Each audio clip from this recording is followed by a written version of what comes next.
الكلام ده أنا بقوله وحتشوفوا إنه نحن قادرين نحرر كل المناطق المتواجدين فيها الفلول كويس. حنحرر الجزئية البسيطة من القيادة العامة واللي هي البدروم، تمام؟ حنحررها إن طال الزمن كنقصر حنحررها، تمام؟ وحنحرر الشجرة وحنحرر وادي سيدنا وحنحرر كرري، كل المناطق البسيطة دي حنحررها.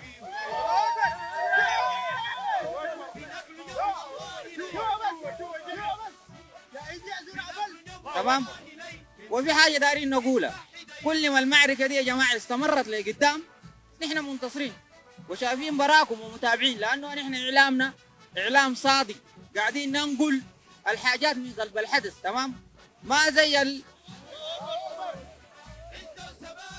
الإعلام المأجور، إعلام كله برا السودان، يعني ما في زول بينقل الحدث من داخل المعركة، نحن قاعدين ننقل الحدث من داخل المعركة. طيب يا جماعة، أنا من هنا برسل رسالة لشرفاء الجيش إنه يعلنوا انحيازهم للشعب السوداني اللي هو التحول الديمقراطي المدني،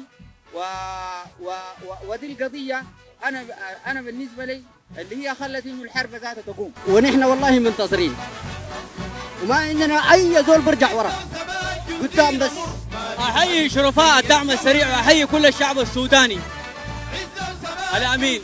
إن شاء الله السودان بتعيش في آيات الدعم السريع وتعيش في أمن واستقرار إن شاء الله. كافة الشعب السوداني بجميع مختلفاته السياسية وجميع ألوان الطيف بتاع الشعب السوداني، نحن كشاوس بتاع الدعم السريع قاعدين هنا ومنتظرين لحتى نقيم القيامة. ضروري إنه يجي خيار بتاع الشعب.